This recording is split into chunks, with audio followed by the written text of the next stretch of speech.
finance coming through. So the questions are, how can we reconfigure how we work together?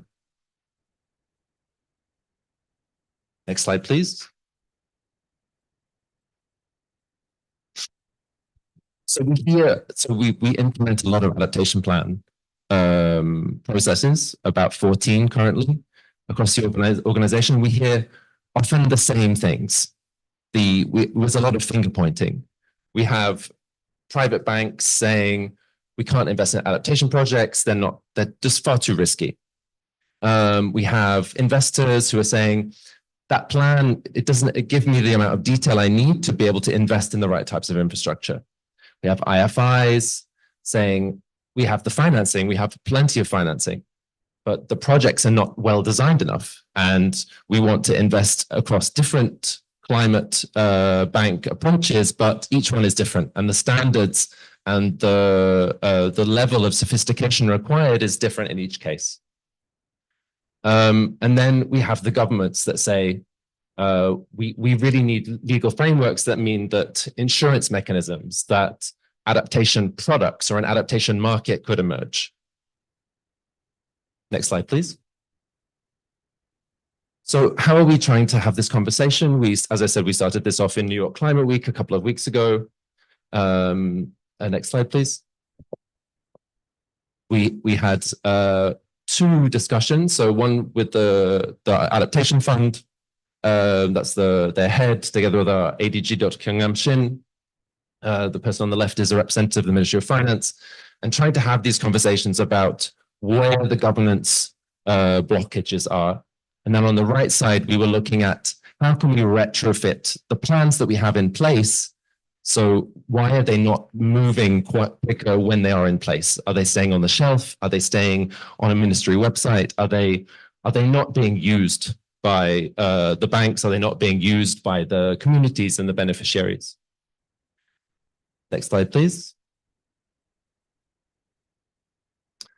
So where are we now? So that first session was taking stock, and today we are unpacking. So we have a very esteemed panel of colleagues from different sections and corners of this climate adaptation finance universe. And they're going to bring in different perspectives and different approaches and a different understanding of what needs to happen and where are the different collaborations that we need to form. Next slide, please. So what were some of the key findings? So the New York discussion, obviously, it's not a hard and fast scientific piece of research. Shivanis will provide us with that baseline soon, at least based on our understanding of adaptation plans as they stand. But what were the conversations? What are we hearing repeatedly? What we're seeing is that there's a real tension between adaptation's necessity to be locally led, locally owned, community-driven, country-driven, LDC-driven, and also the need then for finance to be standardized, replicated, scalable. So we're trying to understand how we can get in between that space of tension in order to make sure that maybe these design tools can, bring us together as a community on a different set of collaborative.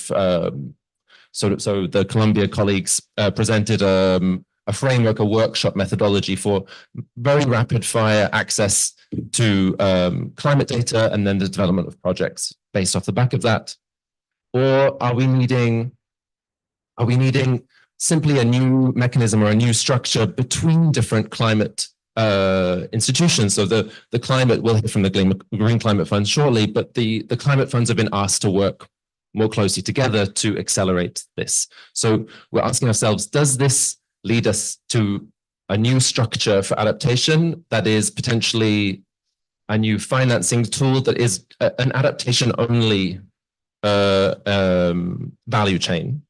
Are we getting mixed up in the mitigation value chain? Do we need to have a dedicated conveyor belt of adaptation projects that is more collaborative, more concerted, and less based on bringing adaptation to a market-based mechanism, the same ones that we see for mitigation?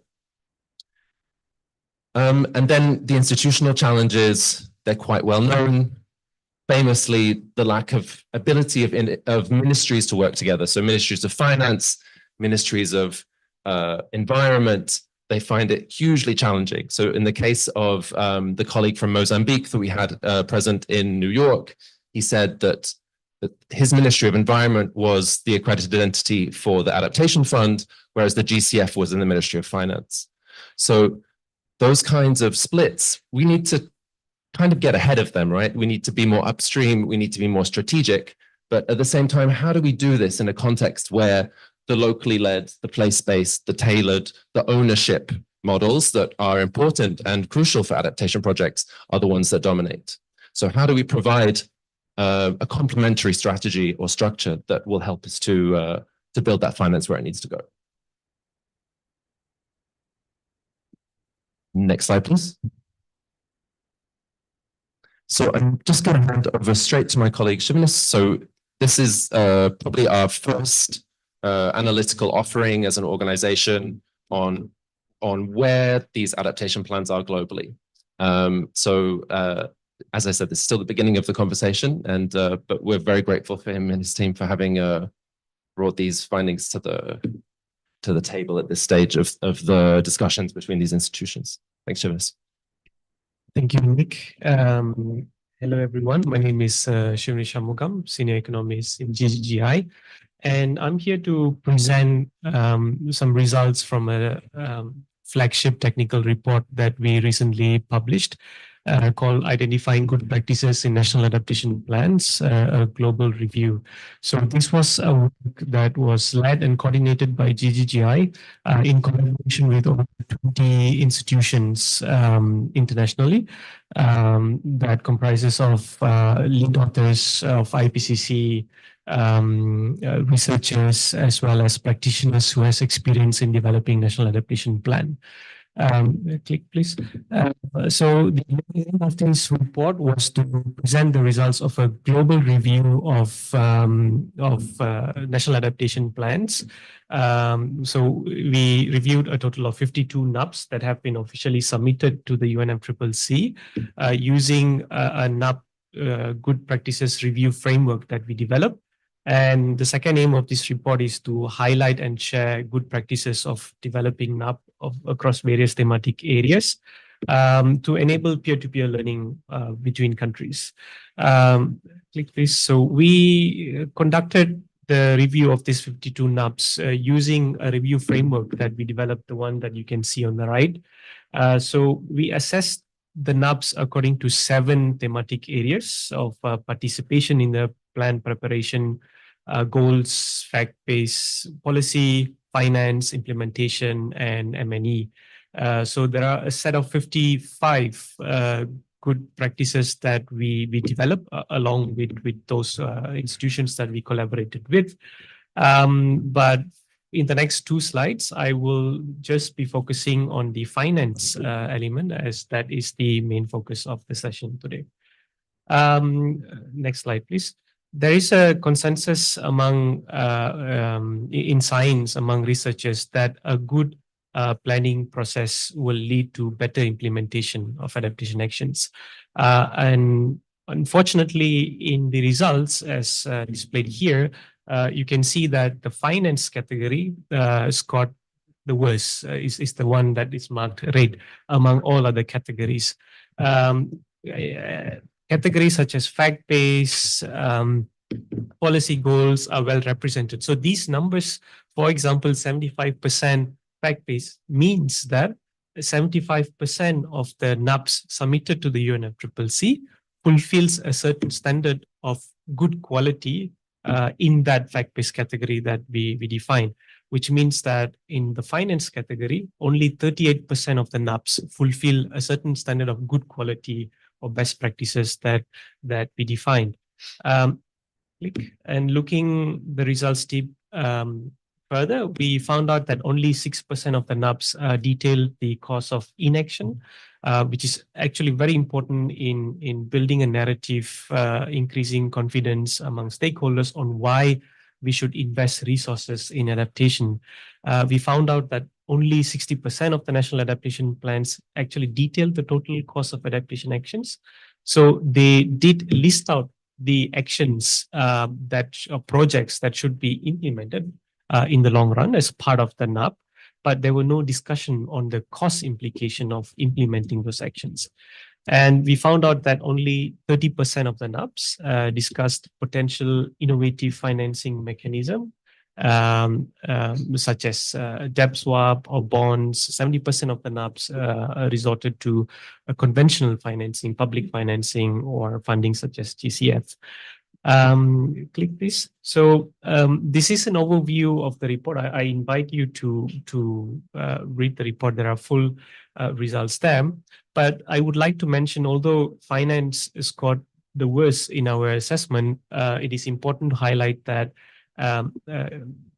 fair share of consideration should be given to all other elements. So just because we have a good finance representation in the National Adaptation Plan would not ensure an implementation. We need to ensure equal amount of consideration is also given to participation, fact-based, etc. So this was the result. And what did we propose in the result? Next slide, please. Here are a set of good practices that we recommended for adaptation planning. We recommend that a NAP should have a discussion on the cost of adaptation actions, which will be important to identify the financing gaps in the country, how much of those actions can be actually funded by domestic budget, and what is the gap that needs to be bridged by international funding. The cost of inaction, we mentioned before, the NAP should ideally identify potential funding sources, including innovative sources. A NAP should have a finance mobilization strategy and a finance tracking system. And what we presented in the report is examples. So these are countries that actually have included these good practices. So for example, Burkina Faso have scenarios of the cost of inaction in the country, of how adaptation actions will be expensive in the future, but comes at a greater benefit. Here, for example, $55 billion of GDP saved. Armenia, Papua New Guinea is one of the highest scored NAP in our assessment. They have some really innovative mechanisms in order to finance those projects, programs identified in their NAP. And once again, I invite you to read the report. You'll find more information on there. This is just a snapshot of the result on the finance. Thank you. Over to you, Nick. Thanks, Shivnis. So moving swiftly on, we have as I mentioned, we have a super panel where we're going to bring in these different perspectives. So the first one being that of the government, the development of their national adaptation fund. We'll then move on to a presentation from colleagues from the Climate Bonds Initiative, looking at their resilience taxonomy. And then thirdly, we will look to the GCF and to see how they are working on this question of scale. So I'd like to invite our colleagues over in Sri Lanka. So Dr. Mr. Leel Arandeni, together with our country rep, Dr. Sonali Salamoto, the floor is yours.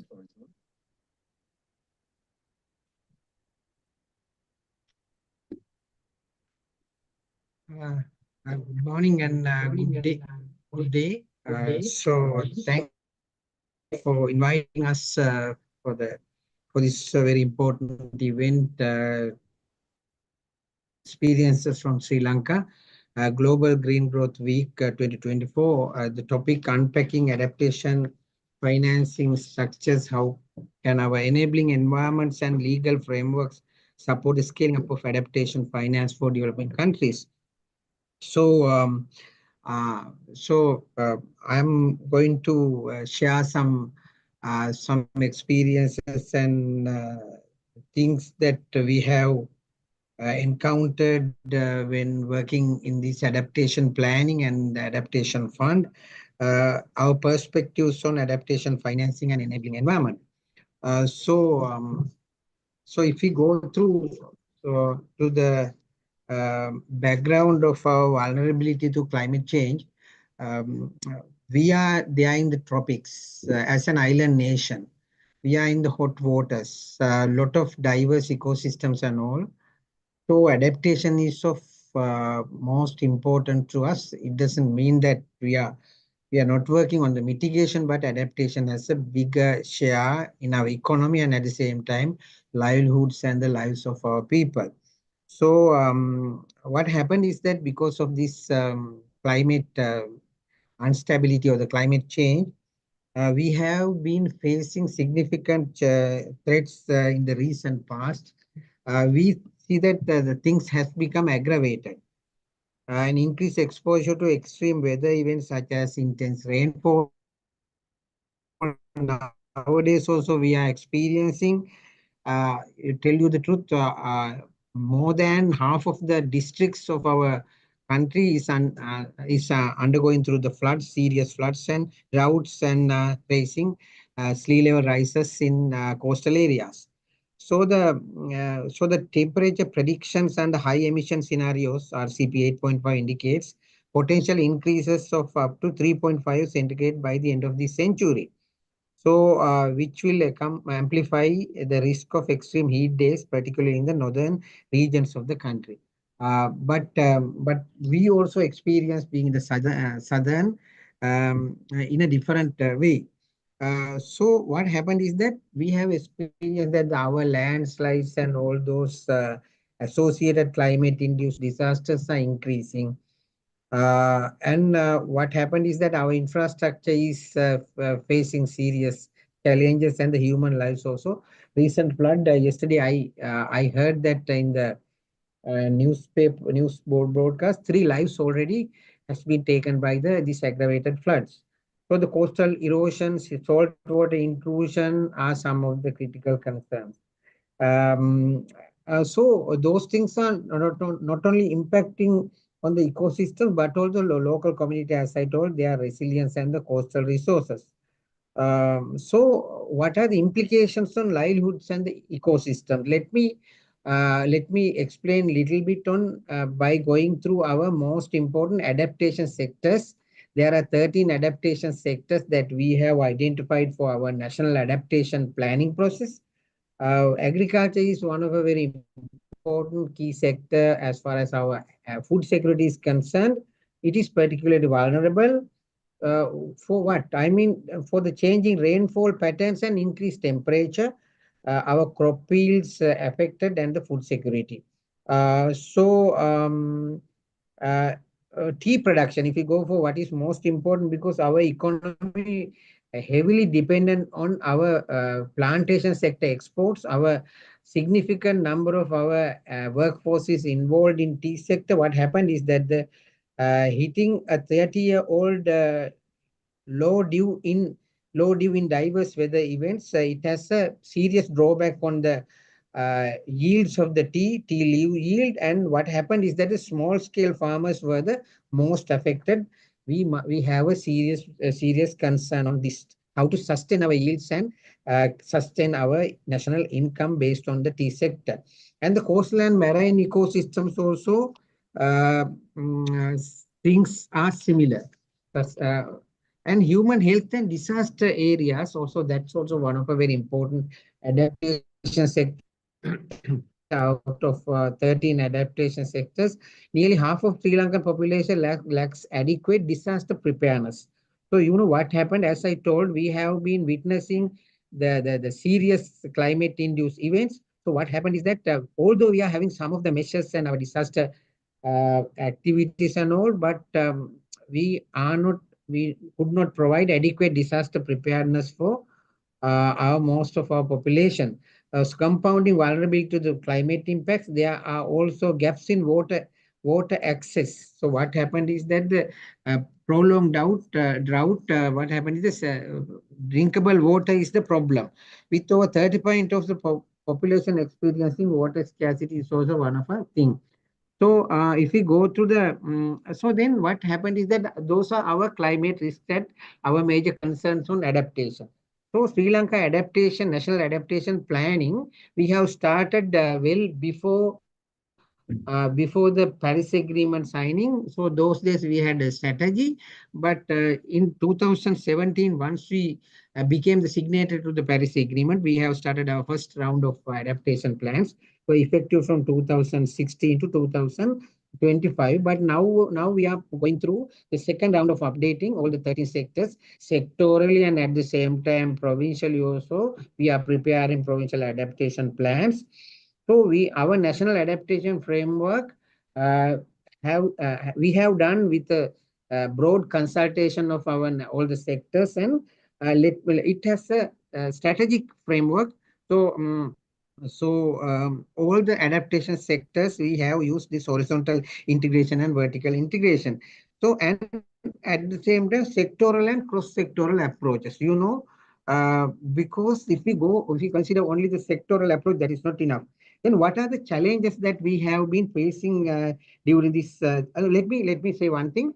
Because we have now in provinces, what happened is that the national adaptation process is not that enough. So we were going through the provincial adaptation also. Then the challenges is that the technical and the financial capital. Then we come to the national adaptation fund. So that is the recent innovation. So what are the strategic objectives of having fund? So there are 5 major strategic objectives we have identified. I shall, with the time limitation, I shall briefly explain those things also, but let me list those things. So I think that would be appropriate at this stage. So one strategic objective is that we are trying to close the financing gap for adaptation. What is most important means of implementation if we want to achieve the global goal on climate resilience. Closing the financing gap for adaptation, having a funding mechanism, and the ambition to finance adaptation actions at national and provincial level. So what is needed is that, we when we examine our stakeholders, what are the drawback for your performance, they say if we have more money we can do much better. So that is the most often what is happening. So then we are working on this serious need, ambition to finance adaptation actions and national and provincial levels also. And the next one, strategic objectives are supporting new adaptation priorities identified at provincial adaptation plans, leveraging a diverse range of financing instruments. So that is a good platform. If we can have this, we have done most of the time, we are going to graft this into our existing National Climate Fund because that is mostly working on the mitigation aspects. So we can augment the adaptation aspects for this also. So leveraging a diverse range of financial instruments, what is badly needed at this juncture of being a most vulnerable nation. A lot of different things we are proposing, and institutional and governance framework. With this adaptation fund, we can have an order. So institutions will be formed and their behavior will be ordered, and governance framework also will be evolved synergistically with this thing. So we can align our national and provincial adaptation priorities with this NAP and SHARP, all those things. It's a cohesive framework, and ultimately we will be able to address our vulnerabilities successfully. We'll have a more resilient nation in the hot tropics. Thank you very much. Thank you very much, Mr. Andari. So passing very swiftly over to Dr. Sonali, who's going to give us the rationale behind the adaptation fund work. Thank you. Thanks very much, Mr. Andari, and thanks a lot, Nick. Nick, can you tell me in terms of time, how much of time we have? 4 minutes? Just go ahead. It's okay. Okay. Can't hear what you said. Yeah, okay. Right. So following up quickly from what Mr. Randeni said, Mr. Randeni, as you know, is the director of the Climate Change Secretariat in Sri Lanka. I'm just going to be quickly going through some of the technical structure and for the National Adaptation Fund. So there are 3 broad areas. The first is in terms of the institutional and governance framework. The second is in terms of the legal structure. And the third is in terms of the operational modalities.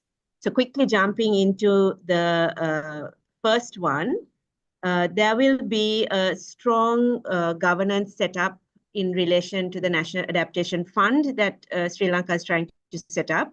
There will be 2 committees. One is a steering committee, which will be representative of all the key ministries and guide the policy and ensure that the fund, the National Adaptation Fund, is fully in line with Sri Lanka's policies and adaptation goal. The second is a technical committee, which will handle all the project approvals and ensure that it brings in experts to support in this process. So essentially, the governance framework that we are proposing will bring together a diverse set of stakeholders and voices from government, private sector, as well as academia and NGOs to ensure that the decision-making process within the NAF, or the National Adaptation Fund, will be transparent as well as accountable.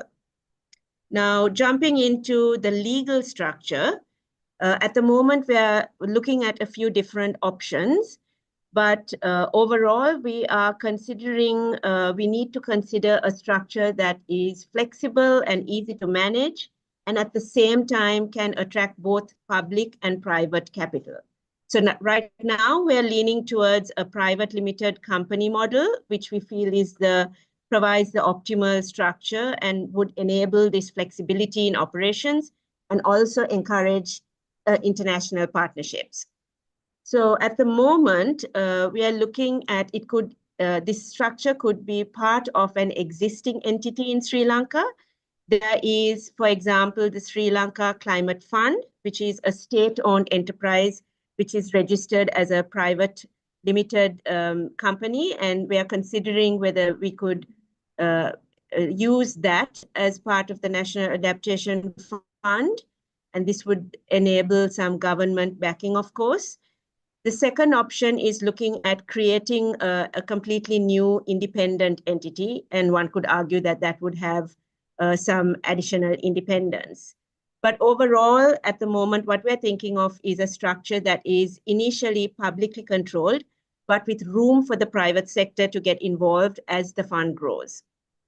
And then thirdly, in relation to the operational modalities, with regards to the National Adaptation Fund, the idea would be to provide different types of funding support. So not just focusing on grants, but ensuring that funding is provided in the form of grants, loans, equity, and guarantees.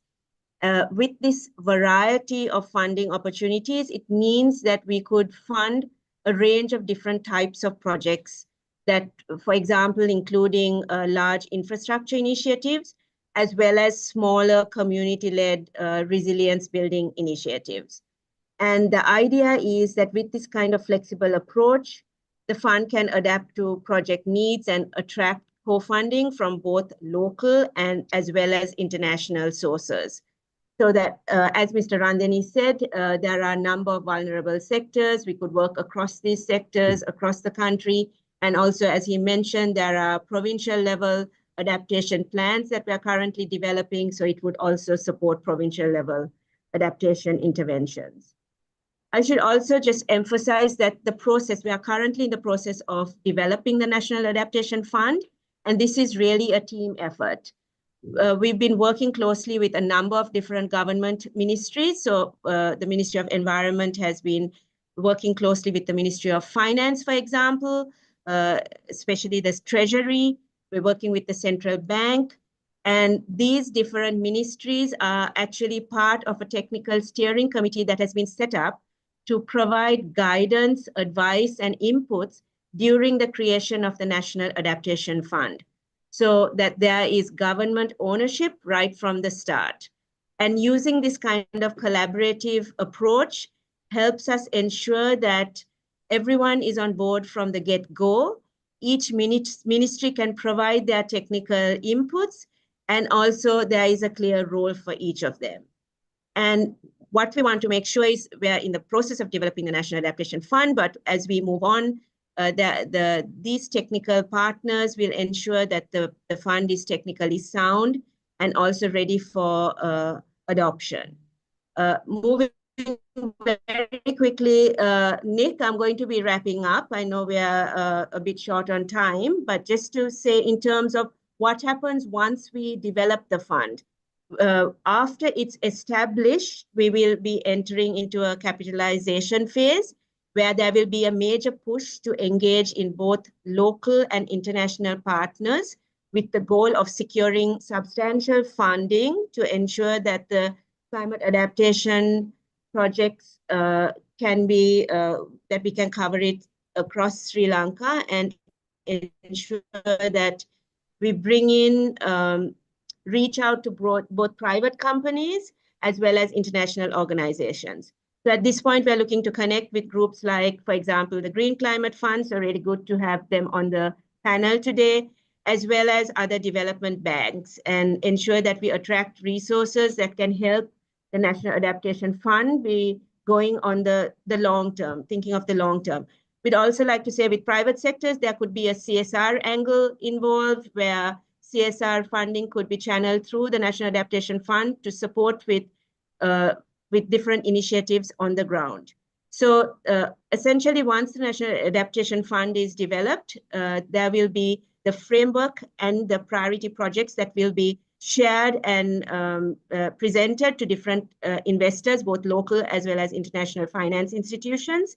And the project pipeline will include the updated National Adaptation Plan that Mr. Randeni mentioned, as well as the provincial adaptation plans. There are 9 plans that are being developed in Sri Lanka together with investment plans, but it won't be restricted only to the National Adaptation Plan and Provincial Adaptation Plan.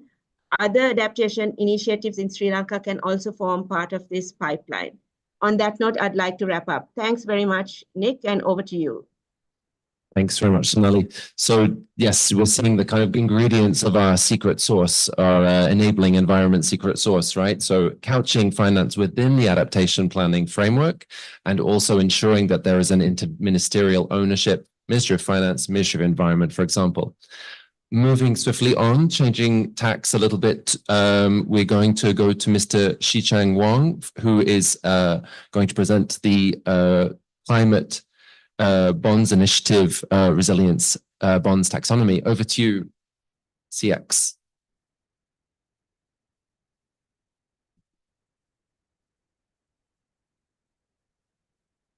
Yes, thank you, Nick. Sorry, I'm just pulling out my slides at the moment.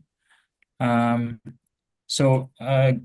morning, good afternoon, or I should say, everyone, dialing in from Malaysia. So as Nick kindly mentioned, so I'm CX, based in Malaysia, supporting climate bonds initiatives, programs, and sort of our projects in Southeast Asia. So just a brief background about Climate Bonds Initiative. Climate Bonds is an international nonprofit organization working to mobilize capital for climate action. And what Climate Bonds Initiative has done or is doing at the moment is basically providing standards, developing standards, providing guidance to especially the debt market in terms of what can be mobilized or for sort of credible projects, credible green or transition projects. So I'm here to provide a brief overview in terms of what Nick has mentioned earlier on the climate bonds resilience taxonomy. So since 2009, the various sector criteria with regards to green and focusing on climate mitigation aspect has been introduced by Climate Bonds Initiative. And a couple of weeks ago, the Climate Bonds Resilience Taxonomy was introduced. Not going to go through this in detail. So basically setting the context in terms of the adaptation and resilience financing needs as identified by United Nations Environment Programme. And also there's a report or research by climate policy initiatives as well as various development partners that identify the need for public sector finance and private sector investment to be crowded for adaptation and resilience needs. So what is the climate bonds resilience taxonomy? So as a taxonomy or sustainable finance taxonomy, a green taxonomy you might have heard before, it's basically a classification system that provides guidance on what projects can be considered or green or activities, or more from an activity level. How do you classify a green activity? So for resilience taxonomy, it is then to organize eligibility criteria for investments to be channeled into resilience activities or projects. Similar to the traditional Sorry, CX, can I just, yes. We have a slight issue with seeing your slides. Right. There are some blacked out sections of the slide. We want to make sure that we fully benefit from the content. So if you just let us share the PowerPoint from our side and say next, if that's okay, because we can't fully see the slides, unfortunately. Absolutely, yeah. So my colleague will share them. There we go. And then you can just say next when you want to change slides. Thank you. Sure, thanks, Nick. So just to continue on picking up on what I mentioned earlier. So again, climate bonds resilience taxonomy, it's basically providing a framework for various stakeholders within the financial sector or even the real sector economy, including issuers, investors, regulators, policymakers, to identify and develop measures in terms of verifiable contributions to climate resilience. So how the resilience taxonomy was developed by climate bonds, there's a sort of a brief overview on the bottom left, which is, again, a multi-stakeholder approach, globally applicable, mapping across various best practices, frameworks available with regards to adaptation and finance. And for the climate bonds resilience taxonomy that was developed by Climate Bonds Initiative, so on the bottom right, you would see that 7 themes being identified. So including resilient agri-food, cities, urban, health, industry, natural infrastructure, as well as social systems. So some of the key themes across multiple activities that has been grouped upon within the climate bonds resilience taxonomy. Next slide, please. So this is an encapsulation on the multiple activities or investment types, in fact, of adaptation and resilience under the climate bonds resilience taxonomy. So grouped into measures as well as activities. So you would see in terms of the adapting measures, and then there's adapted activity, which makes itself climate resilience, defines whether an activity is climate resilience, but does not make any other activities climate resilient. And then there's on the right, enabling measure, which is basically an activity that's implemented to make other activities more climate resilient. Example would be the cost of enabling measures. And then on the bottom right, that's an enabling activity, which basically means how an activity makes other activities more climate resilient. But the corner, the sort of key of itself of the activity, it's also climate resilient, hence contributing to climate resilience principles. Next slide, please. So how to apply the resilience taxonomy?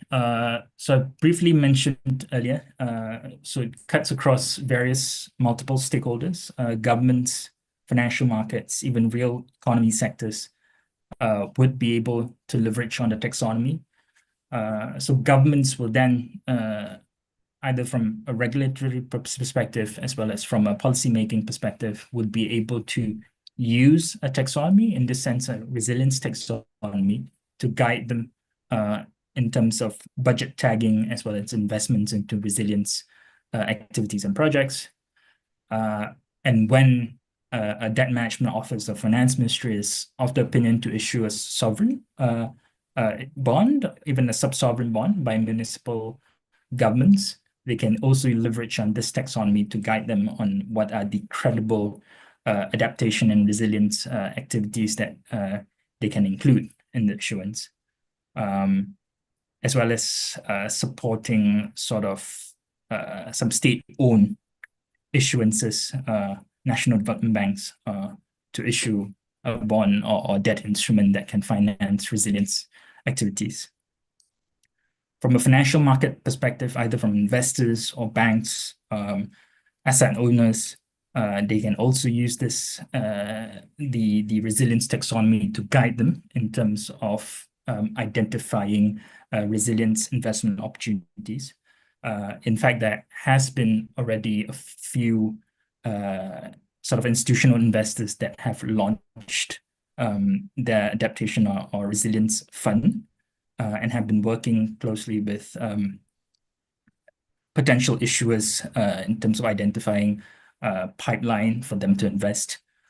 So there are opportunities out there. So again, it's key to start building the capacity and also the pipeline of issuance in order to facilitate the demand from the investors' perspective. And from a real economy sector, again, to support the issuance of such instrument that would be relevant to them. Next slide, please.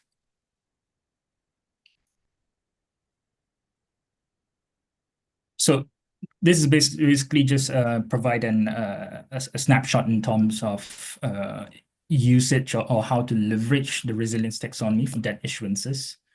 And of course, it shouldn't be sort of limited to just debt issuance. A taxonomy can be used for various instruments in terms of screening and classifying assets. But from climate bonds perspective, again, it's to work on the debt market or specifically the bond market due to disclosures perspective, which would then be cascaded and hopefully the ripple effect across the financial sector for other instruments. So again, recapping on the resilience taxonomy to support issuance of sovereign, sub-sovereign corporate debt instruments that credibly build resilience, as well as guiding investors and underwriters to assess the credentials of resilience debt issuances. So there's a link over there. I think I'm happy to for this slide to be shared across later to attendees. So that brings you to Climate Bonds Initiative's website with regards to all the resilience and adaptation information available, including some of the guidance, principles, framework, as well as the latest Climate Bonds Resilience Taxonomy methodology document available there. And on the bottom right, you'll see there's a brochure, which is a two-page that summarizes what is the Climate Bonds Resilience Taxonomy and what can use for, in addition to the Climate Bonds Resilience methodology document that was launched a couple of weeks ago. So I think that concludes my presentation. So probably next slide, just to show that is the cover of the Climate Bonds Resilience Taxonomy methodology, which you can also find online on Climate Bonds website. So yeah, that concludes my presentation. Happy to take any questions and later on during the discussion. And back to you, Nick. Thank you. Thank you so much, CX. So we're aware that this is quite technical content. I encourage colleagues online and in the room to store up their questions, put them in the chat. We will get to them.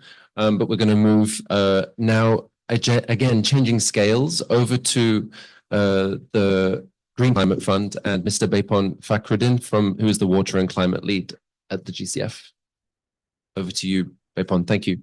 Thank you so much, Nick, and thanks everyone. Good afternoon. It's been a pleasure to be here on this Global Green Growth Week to be with you to discuss some of those very critical issues. I think Nick already started setting up the framework that actually what is the problem we have, but then I think we are quite interested to know why, and then maybe question comes actually how we should do those things. Good example or layout has been put together by colleagues from Sri Lanka, which is some of the good example. And I think one of the key message actually we receive from these kind of things that actually, when one word is like a flexible or flexibility in your system. So how actually you're able to adopt such kind of things. And then just jumping into GCF, how we actually aligning those kind of enabling environment or, a catalytic financing for transformation, adaptation, and climate action. I think one of the largest gap in the system is actually looking at overall a systemic approach. So if you look at our NDC at the national scale, it talks mostly about mitigation. And then in the NAP, we are talking about more adaptation side of it. But the way it's framed, your umbrella is actually NDC, because this is how you try to reduce your emission or adapt. And then how actually our sector could actually able to looking at the overall risk or climate related risk, how that transform into a adaptation and mitigation measures that need to be looked at more holistic way. And I think which is actually a little bit missing. And that's how our policy goes one direction, and our adaptation try to fill into other direction. And there is always a biggest gaps into the financing. But it's not only for the national scale. So because the things are complex. When you're talking about the climate change, it's an emerging issues, and we don't know what is happening for the future. We know a couple of those indices, what is the changes is happening, but how the change will be impacting, it's actually quite critical to looking at when you try to look at more a system-based approach, and it's just multidimensional.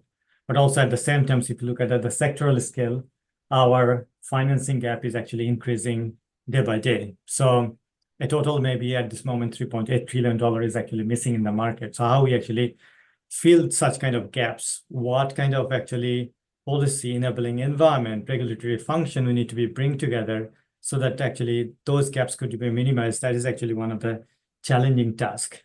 And then when you're looking at the fundamental of the barrier into the climate financing or financing any project on climate change related, because it's a little bit different financing than the development financing, because it has a tagging with the climate change.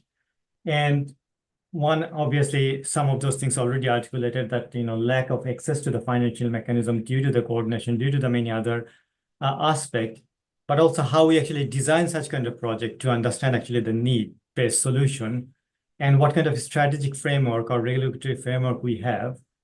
And then investment, obviously one of the aspects, and then how we attract the other financing to crowdsource those financing, because one single entity will not be able to support the need that we have into adaptation market. So how actually we attract the private sector financing or other financing, but also the knowledge, that how we actually capture those knowledge, what we learned from the past, and how that could be bring into the market to design and packaging the project. And in that sense, I think GCF plays a very unique role, because if you look at it as a fundamental of the GCF, we always say actually we are a catalytic financing. The reason is because we are a country-driven organization through UNFCCC. We provide a readiness financing, not just projects, so that actually we ensure that actually the country has a capability to understand the climate change, climate financing, so that they can come to GCF or other finance to get accessing the large climate financing. And it also aligned all the programs that GCF provide is actually need to be aligned with the country priorities through the NAP or NDC support. And it's also an open partnership organization, so we have always worked through partnerships. The important aspect is actually it provides a range of financial instruments, which I think we are already the core heart of this discussion, that how we actually build up a flexibility in our financing so that it can actually fill the purpose, fills the need. It could be customized according to the context. And I think that's the beauty of GCF, that it is able to provide a leverage blended financing based on the country needs. And also it can actually provide those kind of different structure of financing, so equity, bond, any sort of things. And in terms of risk taker, we are actually quite high risk appetite country. The other uniqueness, it actually proved us that our mandate is actually through the board is actually ensuring the 50-50 into the market. We always actually saying that, okay, there is a big challenge to developing an adaptation project. Obviously it is, because it has a quite diversity other than the mitigation, but actually how we actually are able to balance those kind of financing that we have into a 50-50. And we are actually not doing bad at this moment. Our ratio is 52 versus 48. So we are almost there. The reason I'm saying that GCF is unique, because if you look at on the market who actually provide those financing, our average ticket size, because we are a scalable organization, so our ticket goes like 50 to 70 million, but also because we have a high risk appetite using differential financial instrument, it places us quite middle as a very unique organization comparing to other MDBs or DFIs or philanthropy. And that's that's the advantage actually we should take when we actually packaging the adaptation project, that how we can actually utilize some of this innovative instrument, flexible financing to designing a climate action or transformative project for climate action.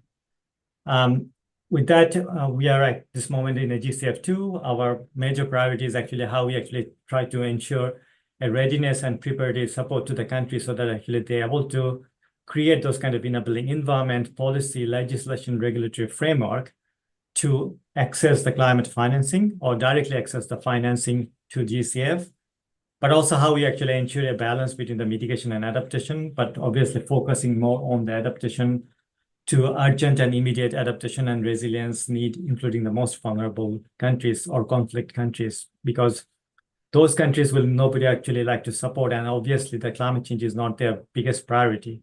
So as a GCF, we think that that's our liability to actually support them because they are also quite climate vulnerable into the global framework. And also how we can actually attract the private sector into the market.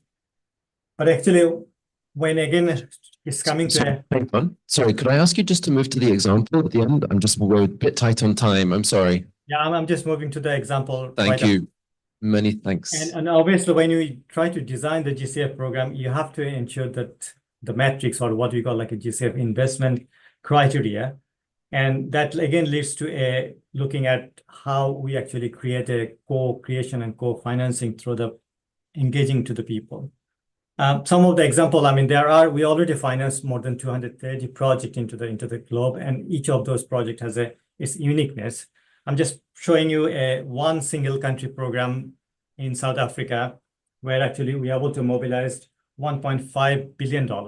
So you can look at the scalability of the program, but how actually we can create a programmatic approach where you try to attract the private sector, local enterprise, SME, and others to ensuring a water utility or water security aspect, because you have a huge non-revenue water loss. But if you want to create that kind of adaptation programming, you need to make sure that how those non-revenue water loss could be supported, how the private sector could come because the asset belongs to the public, and how you can create a sort of like a co-financing investment so that actually you have a TA facilities where the pipeline could be developed through a grant so that actually the other province or municipality able to understand what is happening. But at the same time, from the national government, you try to create a strong coordination and capacity building facilities through a financing mechanism so that actually the knowledge actually shared among the municipality. But also you provide those kind of blended financing facilities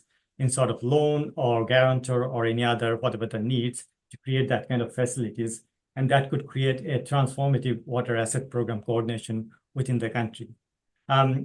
Just maybe one more example, we also try to mobilize a financing, which is a locally led adaptation, a country like Haiti, and you can understand that how complex those country it is, but we are able to actually generate such kind of initiatives so that actually the local community are able to define actually what kind of taxonomy, what kind of program they'd like to design for their locally led adaptation and how that kind of financing could be reached to that market. So I will not take more time here. Happy to answer any question from you guys if you have, but feel free to reach out. Each of those projects we have, all are publicly available, and each project may provide you quite a lot of in-depth information to adaptation or mitigation, or actually looking at how the transformative change could be made for climate action. Thank you. Thank you very much, Bopan.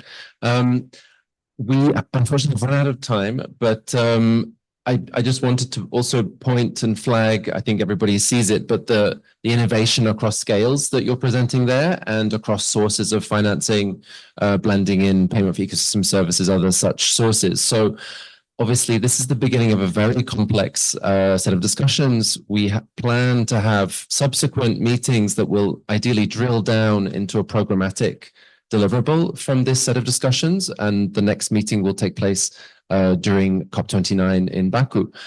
So at this stage, I would like to thank all of my fantastic panelists, invite anybody online to drop any further questions into the chat and to share any other queries over email. Good afternoon to everybody from Seoul. Thank you very much. Thanks, Nick. Bye. Thank you. Thank you.